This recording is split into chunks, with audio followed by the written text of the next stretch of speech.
Hi guys, here's the brand new WL Buggy.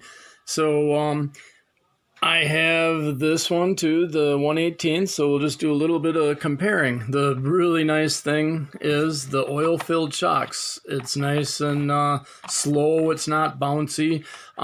Yours won't come with a bumper. I just kind of put that bumper on. I had a spare one. It's from 112 WLtoys short course truck, the 12423, and it does happen to bolt right on the bottom, the same holes. I just needed longer screws from some extra shock absorber parts that fit it, but it'll give it a little more protection, but it looks a little big on there, so kind of temporary, I think. And then really about the only thing you got to check on these, I watched too many videos where the wheel nuts come off and you lose the wheel and the nut. Well, this one is a little newer than those early ones, so the plastic wrench that came with it would not take the nuts off. It just bent. I had to use my socket set to get the nuts off, and then it looked like it had some factory thread lock on this one, so I think they kind of are fixing the early problems. And then also the early ones I saw had a separate switch with wires for the receiver. This one does not. It has a tiny little tab you push to turn it on and off. So this one I think is more updated than the other ones I saw. But yeah, the nice thing about this buggy, it has decent ground clearance, four-wheel drive, of course. So it will actually, if you go off-roading, it'll take that really good. And it's already upgraded. Basically, it's a metal bottom, and it has metal braces for steering, and it has metal braces for the A-arms, front and back.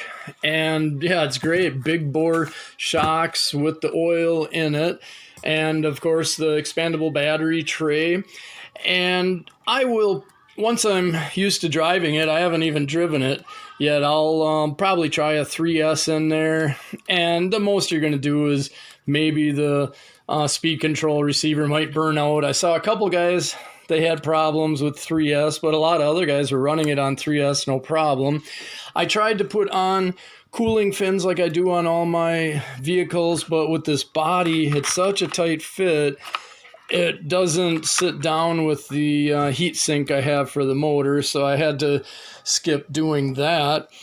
But yeah, and the other amazing thing, it comes with all adjustable turnbuckles for your control rods and your tie rod ends, so you can get it lined up the way you want it and stuff. Now we'll go to this buggy. This one came with little wheels, hardly any ground clearance. It was always stuck. If it slid off the road into the grass, I was stuck. This one I also, the same 1/18 short course truck, perfectly bolted on. I put a little bumper on it because I broke an original shock crashing head on into a GP Toys monster truck. So then I put on these oil shocks. I put like 90 weight gear oil in there.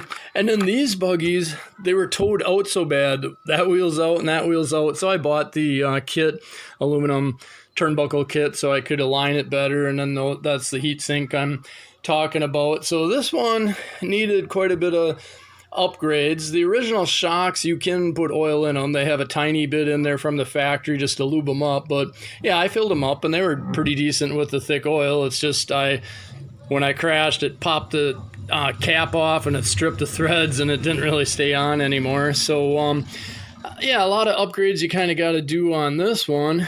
And the amazing thing is this one only cost a little bit more, and it's all upgraded already. So basically there's so many videos on unboxing and everything. This one came in a styrofoam box. The first one I ordered on sale 11/11, November 11th was the big sale. It never made it to me. Lazada said it got damaged in shipping and returned back to the store, so I had to reorder it, and then they sent it in a styrofoam like a cooler, and it made it no problem. But yeah, well, next up in the video, I'll take it outside and do some runs with it, and then future videos, I'll try the 3S in it and stuff. And, it's not a big deal. If that little receiver speed control burns up. They're for sale everywhere and they're reasonably priced. So you're not really going to hurt that motor. That's the 550 motor, just a little bigger version of the 540 that's in this one and the B Buggy. So yeah, no problems there.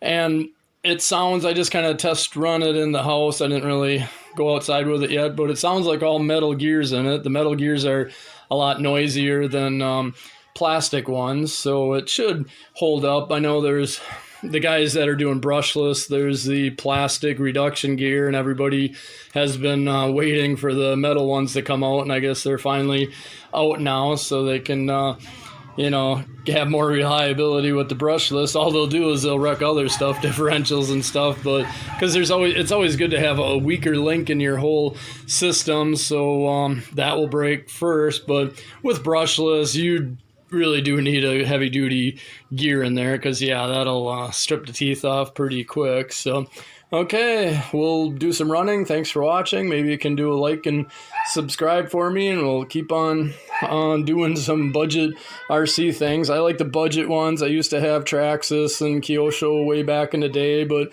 expensive and only had one at a time. These I can have a whole bunch of WLs and Zinglehong and WLtoys and run them on 3S, and parts are available and they're cheap. So it's just more fun for me, I guess, to have more of them instead of just one expensive truck. So thanks.